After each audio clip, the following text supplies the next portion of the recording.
Merci beaucoup, Madame Weverka. Donc, on donne la parole aux archives. Et merci tout le monde.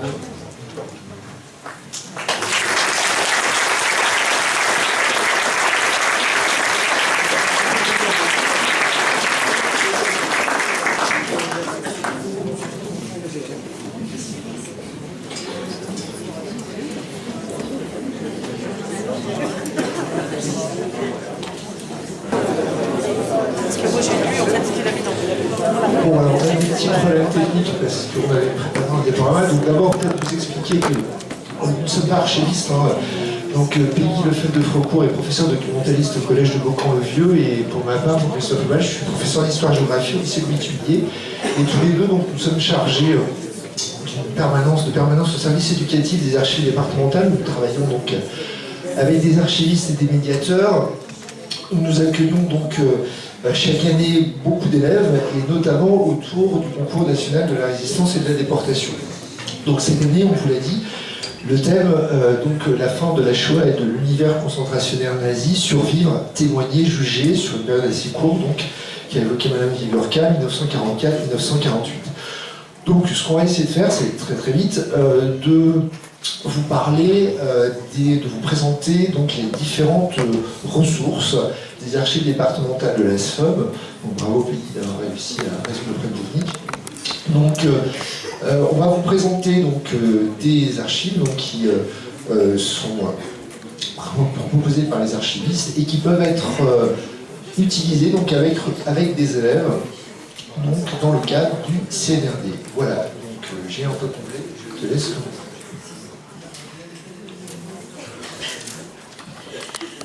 Donc, voilà, c'est un petit peu perturbé là, mais ça va aller. Donc, on va commencer effectivement par les premières archives qu'on propose aux élèves.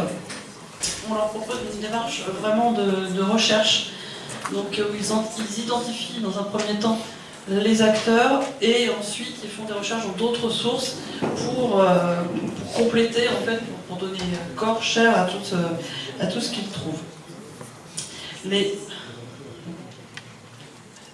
Donc les premières archives que l'on utilise en général, on a une source très très, très riche qui est le fonds 22J90 en archives. J'ai pas grand-chose sur donc le fonds 22J90 qui sont les archives, des archives privées, parce que bon, les archives départementales, comme vous le savez, on a des archives publiques et des archives privées, et ce fonds-là très intéressant est celui des archives privées de Pierre Vassel, qui était le premier correspondant pour la Somme du comité d'histoire de la Seconde Guerre mondiale, et qui a fait un gros travail de documentation, et notamment a établi des fiches individuelles pour les nombreux et nombreuses déportés du département. Ce travail de classement a été fait par nos collègues archivistes, et donc c'est un fonds qui est facilement mobilisable pour des élèves ou pour voilà, les gens intéressés qui voudraient se déplacer aux archives en salle de lecture. Parmi ces fiches, on voit plusieurs dizaines de fiches de résistants rentrés et quelques fiches de déportés juifs rentrés sur les 15 fiches de déportés israélites. On voit ici...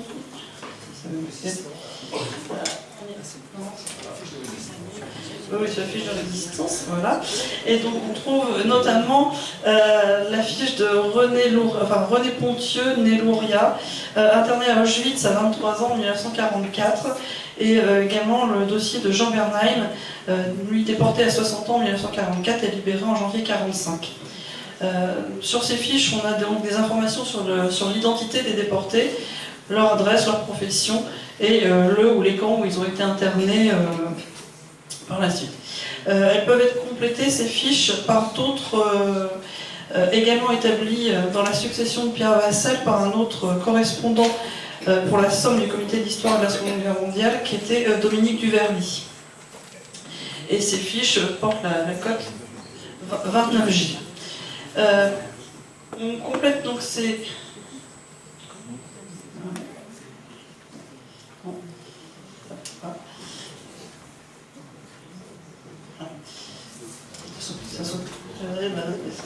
C'est pas très très réactif, on va dire. Hop, voilà, mieux comme ça. Donc parmi les archives administratives, puisqu'on vient de dire que là on était sur Dominique Verly et Pierre Vassel sur des archives privées, pour les archives administratives, on trouve celle de l'Office national des anciens combattants et victimes de guerre, qui ont fait un gros travail aussi de recension.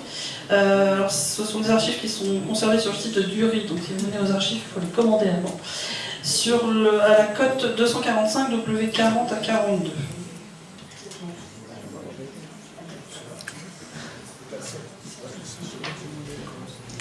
Ajouter très vite, en fait, ce sont des dossiers qui ont été constitués pour indemniser les rapatriés. Voilà. Donc, ces dossiers donc, ont été établis pour l'instruction pour aider matériellement les déportés à leur retour, pour les indemniser. Donc des dossiers établis par personne et pour indemniser les gens revenus ou pour indemniser les familles des déportés qui ne seraient pas revenus des camps. Dans ces dossiers, on trouve plus d'informations que sur les listes précédentes, et donc on peut recouper et compléter les informations trouvées dans les listes de Pierre Vassel et de Verly, donc qui permettent d'aller un petit peu plus loin dans la recherche. Toujours dans les... toujours dans les archives administratives, mais cette fois celle de la préfecture de la Somme, on trouve les dossiers d'instruction des demandes de médailles de la Résistance. Médailles de la Résistance qui ont été instituées par le général de Gaulle en 1943. Et donc on trouve une vingtaine de dossiers, sur plus d'une centaine. Alors des dossiers qui sont des dossiers d'instruction, donc on a les dossiers retenus, mais aussi les dossiers refusés, qui concernent 18 résistants et 2 résistantes qui sont revenus vivants de déportation. Et ces dossiers contiennent des informations sur les actes de naissance, sur les actes de résistance, pardon, les éléments de souffrance infligés en déportation. On a des parties de témoignages, enfin je ne sais pas si on peut parler de témoignages à ce moment-là, mais enfin en tout cas de recension en fait de ce qui leur est arrivé.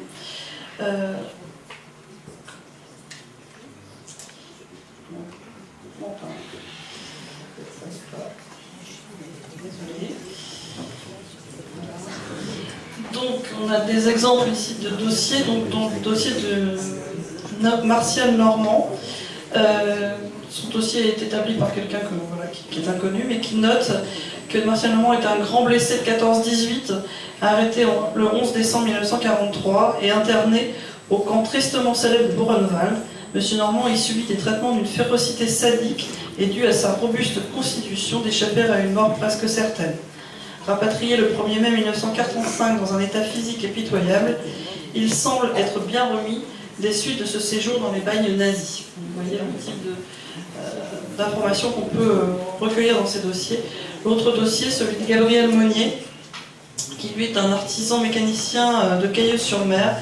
Et là, le dossier est écrit de sa main, donc il écrit lui-même « Déporté au camp de Neuengamme, commando d'extermination de Drute-Brunswick, actuellement président de l'Association nationale des amis des francs-tireurs et partisans français, qui poursuit sans relâche les collaborateurs et les dénonciateurs. »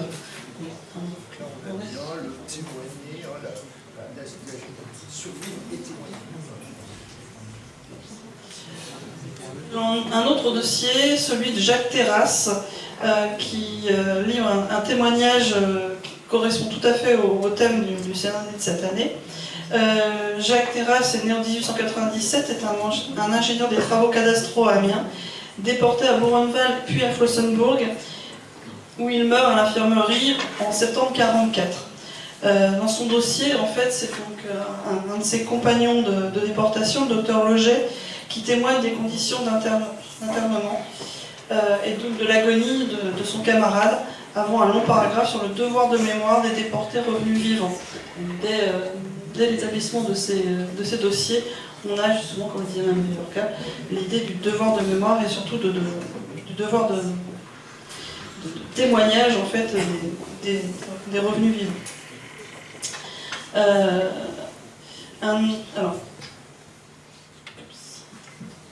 Un fonds très important pour nous dans l'établissement des dossiers pour les élèves, nous avons un fonds privé qui est absolument remarquable, qui est celui des archives de Louis Sellier, qui sont présents sous la cote 64J. Louis Sellier est un militant de la CGT et de la SFIO, fondateur de la résistance Nord dans la Somme. Il est arrêté en même temps que son fils, à peu près en même temps que son fils André, et nombreux autres camarades, suite à dénonciation en août 1943. Il est déporté vers Auschwitz dans un convoi appelé le convoi des tatoués en 1944, et ce convoi est redirigé ensuite vers Buchenwald. Louis Sellier, à son tour, a constitué un fonds d'archives absolument étonnant et impressionnant sur toutes les activités, les événements qui ont fait sa vie. Et ce fonds a fait l'objet d'une sauvegarde et d'un classement à l'initiative de son fils André, qui a permis de faire entrer ce fonds aux archives départementales de la Somme. Dans ce fonds, on peut identifier des noms des acteurs et actrices au cœur du thème du CNRD et obtenir de nombreuses informations complémentaires. On repère donc des témoignages, de la reconnaissance des souffrances endurées en déportation par ses camarades. En fait, Sellier fait œuvre de compilation, de classement et de témoignages de sa main. Dans ce fonds, on trouve également beaucoup d'éloges funèbres, malheureusement, qu'il rédige au fil des années, en fait, après son retour.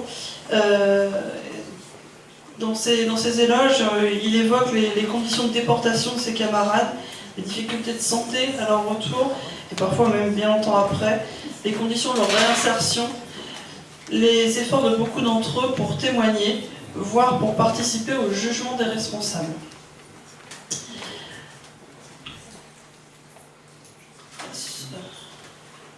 Dans ce fond, Louis Sellier témoigne également de son propre retour, on le voit dans sa correspondance, où il évoque lui-même sa santé fragile, ses besoins de soins, son départ, son séjour en Suisse pour se soigner, et l'impossibilité de retravailler, les difficultés matérielles, le sentiment de manque et de considération en fait, à son retour, une sorte de désillusion. Désillusion qu'on peut voir notamment dans un certain nombre de courriers qui peuvent paraître étonnants, notamment une lettre à son percepteur qu'il est obligé d'écrire pour justifier du non-paiement de ses impôts en 1944. Il évoque la reprise difficile de ses activités syndicales notamment, et son investissement rapide dans les associations d'anciens déportés, des démarches pour témoigner des combats et de la déportation, d'autres résistants que lui-même bien évidemment, pour ceux qui ne peuvent plus témoigner. On voit aussi dans sa correspondance, notamment dans une lettre de juin 1945, sa correspondance avec Ernest Gaillard, qui est architecte à Cambrai, et qui décrit son ancien compagnon de déportation, qui a son retour du camp de Dora depuis le 19 avril. Il évoque l'amitié nouée en déportation avec Louis Sellier, dont on voit les liens forts qui sont noués. Et il conclut sa lettre par à quand nous revenons, ce qui permet donc aussi d'aborder avec les élèves la question de la solidarité entre les déportés au moment du retour. Dans ce fonds 64J, en plus des lettres, des courriers, on trouve également... je vais être pour moi, pardon. Désolée.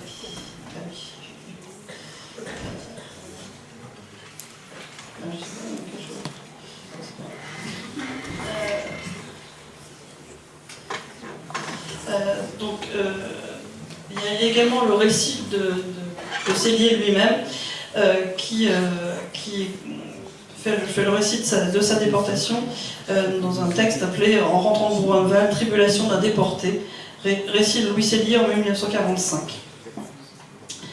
Son texte porte sur les démarches à n'en plus finir qu'il doit effectuer en revenant.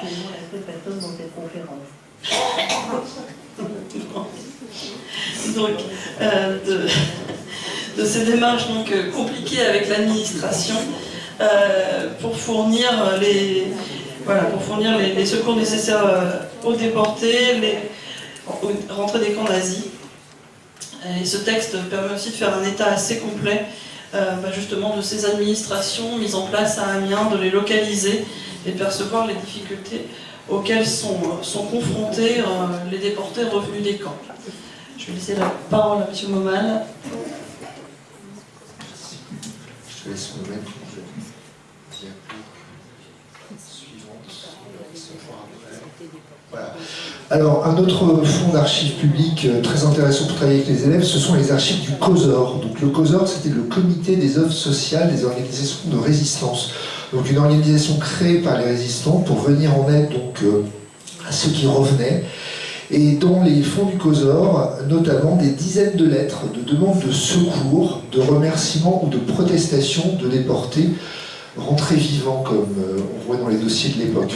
Donc, 3 exemples. Là, par exemple, vous avez la première photo à gauche. C'est une lettre d'un certain Leca qui remercie le COSOR d'avoir permis l'envoi de ses enfants en colonie de vacances et qui écrit à son propre sujet « Je suis actuellement chez des amis dans le Nord, je me soigne, j'ai dû vendre mon fonds de commerce, cause ma santé. » À côté, vous avez la lettre d'une femme de déportée, Madame Tullier-Émile. C'est comme ça qu'elle s'identifie. Elle sollicite une aide car son mari, rapatrié du camp de Neuengamme le 25 juin 1945, atteint de 2 pleurésie, n'a pu reprendre aucun travail et vient de partir à Davos en Suisse, sous l'égide de la Croix-Rouge.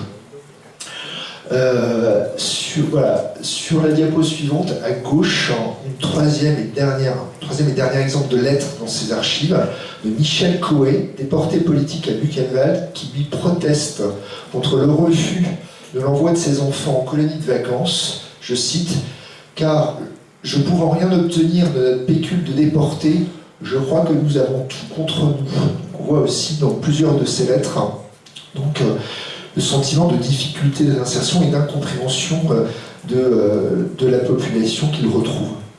On trouve aussi dans les archives du COSOR des listes de déportés rentrés de la Somme, avec leur adresse, le nom et l'âge de leurs enfants, comprenant parfois leurs difficultés, des registres indiquant le montant des aides versées, différents d'un cas à l'autre. Parmi ces déportés, on a évoqué, dans toutes les archives qu'on trouve, on a 2 déportés juifs rentrés, donc René Louria et Émile Bernheim, beaucoup plus âgés. Bon, parmi ces listes et certaines archives du COSOR, on trouve des documents qui concernent René Pontieux, né Louria. Louria, son père, était le responsable de la communauté juive d'Amiens avant la guerre, déporté également et lui mort en déportation. Un autre fonds d'archives publiques, alors là on n'a pas d'illustration, mais ce sont les versements d'inspection académique. Donc parmi les déportés, les résistants déportés, il y avait beaucoup d'instituteurs, d'institutrices, de personnel du second degré.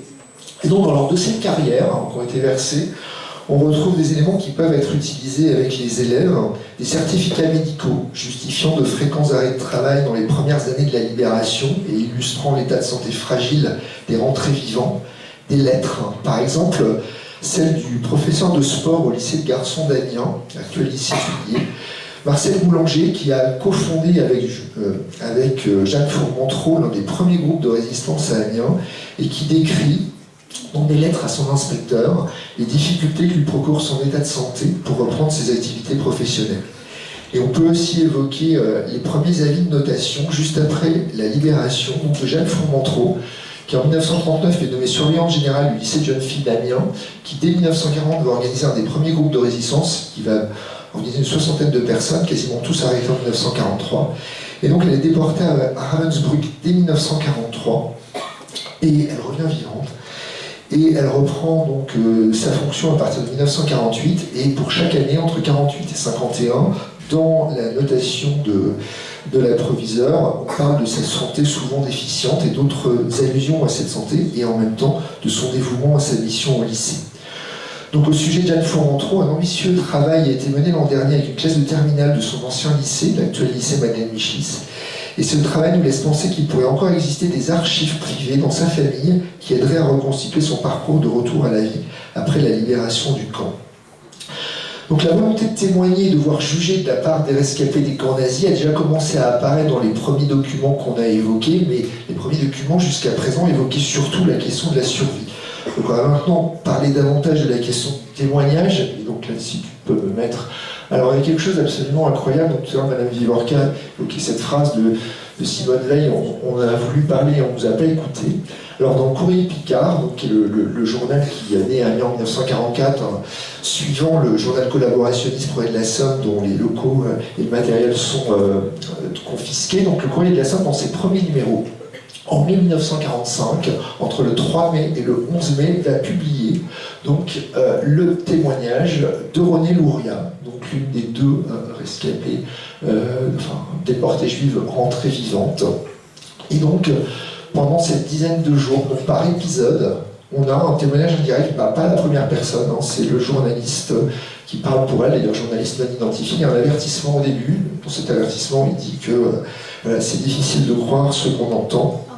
Mais on a de nombreux éléments dans ce témoignage, la déportation en train, le voyage en train de marchandises, l'évocation des chambres à gaz, des fours crématoires, l'organisation et le quotidien des camps qu'elle a connus, Auschwitz, Buchenwald, Mauthausen, Bergen-Belsen, l'assassinat de son nouveau-né par un médecin SS, les expériences médicales, les violences, les marches de la mort, jusqu'à son évasion facilitée par, dit-elle, une résistante allemande. A noter que le témoignage est publié en bas de la page de une à gauche, avec souvent la suite de l'article en page 4, donc il n'est pas invisibilisé, il n'est pas non plus particulièrement mis en évidence. A priori, on n'a pas trouvé beaucoup d'autres témoignages de l'internement et du retour d'autres déportés dans le Courrier Picard ou dans les autres premières journées de la Libération, comme Picardie Libre ou le journal à vie libre. Une autre publication peut-être à explorer, c'est Femmes de Picardie. C'est un journal qui a été publié pendant 4 ans par des femmes communistes. Donc à voir si on n'a pas eu le temps, en début d'année, on va essayer de faire au plus vite pour vous présenter des choses, mais on n'a pas eu le temps de tout regarder. En revanche, la presse militante de gauche, par exemple le Cri du Peuple, qui est l'organe départemental de la SFIO, donc plusieurs numéros sont conservés dans les archives de Louis Sellier, font entendre à la une, en colonne centrale, les témoignages d'anciens déportés, par exemple de Louis Sellier lui-même ou du Peyronnet Louis Despierres. La volonté de témoigner, mais aussi de juger, s'exprime aussi dans les numéros des associations ou amicales d'anciens déportés et résistantes qui s'organisent dès 1945. Et là, à nouveau, les archives privées de Louis Sellier se révèlent précieuses, puisque Sellier a notamment archivé différents numéros de la revue Après Auschwitz. Je cite, bulletin mensuel de l'amicale des anciens déportés d'Auschwitz. Il a conservé aussi plusieurs numéros sur la diapo suivante de Buchenwald Dora, bulletin de l'amicale des déportés résistants, patriotes et familles de disparus Buchenwald Dora et commandos dépendants. Dans ces journaux, on observe la volonté d'organiser la solidarité entre anciens déportés pour survivre, le premier terme du thème du concours cette année, retourner à la vie, pour témoigner mais aussi pour juger. On le voit notamment donc à droite avec cette page avec des photos donc, de tortionnaires, de membres du personnel du camp, avec des appels donc, au témoignage donc, des déportés rentrés vivants. Je recherche où j'en étais. Donc Sellier a aussi été l'un des fondateurs de la section de la Somme de la Fédération nationale des déportés internés, résistants et patriotes. Et ces archives conservent donc les premiers bulletins locaux en 1947 de la Fédération, mais aussi par exemple son premier bulletin national en 1945. Le Fonds Sellier recèle également de riches correspondances relatives à la fondation et aux premières activités de cette association d'anciens déportés résistants, mais aussi beaucoup de coupures de presse. On est ainsi aussi renseigné sur le rôle joué par d'anciens déportés et résistants dans les premières commémorations qui s'organisent dès 1945 au niveau local et ailleurs. Donc nous avons pour l'instant manqué de temps pour suffisamment explorer les archives administratives des tribunaux d'épuration et y chercher éventuellement la trace de témoignages ou d'interventions d'anciens déportés. Les cartons d'archives sont nombreux sur le fonctionnement des différents tribunaux, les diverses affaires jugées, donc sur un projet concernant des acteurs et actrices précis ou sur un territoire particulier, puisque souvent des collègues nous demandent un travail sur la résistance et la déportation. Donc, par exemple, on avait fait quelque chose sur le territoire de Ham il y a 2 ans. Donc le service éducatif pourrait mener des recherches particulières en amont de la venue d'élèves. Sur la question du jugement à la libération, je Je voudrais citer aussi un fonds récemment reconditionné par nos collègues archivistes, qui a été reclassé, qui a fait l'objet d'un inventaire détaillé sous la code 285W. Ce sont les archives du comité départemental de libération nationale de la Somme. Et parmi ces archives, il y a celle du comité d'épuration du comité. À noter que on pourrait trouver peut-être des éléments nous montrant que d'anciens déportés auraient pu intervenir dans ce processus. À noter que ce fonds contient également les cahiers de doléances des États généraux de la Renaissance française qui avaient été organisés par le CNR en 1945, classés commune pour commune. Et alors, je ne les ai pas tous consultés, mais dans certains de ces cahiers de doléances, on voit des éléments sur la mémoire de la déportation, notamment de résistants, essentiellement de résistants, et la nécessité de juger notamment ceux qui les ont dénoncés. Donc voilà, là aussi, en fonction de ce que vous voulez faire et de l'établissement d'où vous venez, on pourrait approfondir des recherches. Et on va finir avec un document qui nous éloigne en partie du thème du CNRD 2026, mais qui reste étroitement lié à l'histoire des acteurs et actrices locaux de la résistance. C'est une brochure, enfin c'est la couverture de la brochure, parmi une série d'une vingtaine d'opuscules destinés à la jeunesse. Donc c'est un petit opuscule destiné à la jeunesse qui date de 1946. Et donc si vous avez regardé en bas à gauche, vous allez trouver donc le nom de Madeleine Riffaut, donc résistante originaire d'Amiens. Et donc Madeleine Riffaut signe une petite brochure sur l'univers concentrationnaire nazi, donc là encore en 1946 à destination de la jeunesse. Alors Madeleine Riffaut, je disais on s'éloigne un peu parce que résistante, elle n'a pas elle-même été déportée, elle a échappé peu à la déportation, mais elle livre ici un témoignage qui s'appuie probablement sur des récits qui lui ont été racontés par des déportés. Il s'agit d'une vingtaine de pages avec quelques dessins. Donc voilà, on espère simplement que cette présentation, qu'on a fait rapidement, pourra donner envie parmi vous à ceux qui sont enseignants et enseignantes de nous contacter pour venir avec des classes et participer à ce concours national de la résistance et de la déportation. On espère cette année avoir un nombre de classes important.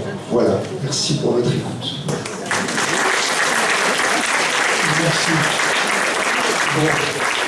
Nous arrivons donc à la fin. Je rappelle quand même que cette rencontre a été organisée par deux associations. Il y a d'une part, je prends un peu, il faut toujours que je lise, l'association Centre de mémoire et d'histoire Somme, Résistance et Déportation et l'Université populaire. Donc il est bien évident que vous savez que les associations ne vivent aussi que s'il y a des adhésions. Donc nous vous appelons à rejoindre les responsables de ces deux associations pour éventuellement participer. Je rappelle aussi que Mme Viviorca, que je tiens à remercier encore une fois au nom des deux associations, se tient à votre disposition pour ceux qui souhaitent acheter un de ces livres à la librairie, je précise, du Labyrinthe. Voilà, et vous pouvez demander une dédicace à Mme Viviorca et éventuellement poser quelques questions, puisque nous devons partir à 20h, il reste encore une demi-heure. Voilà, je vous souhaite le bon soir. Ah oui, j'en profite pour parler un peu boutique. Je rappelle que l'Université populaire tient son assemblée générale le samedi prochain, samedi 4, à 15h, à l'espace de Wally.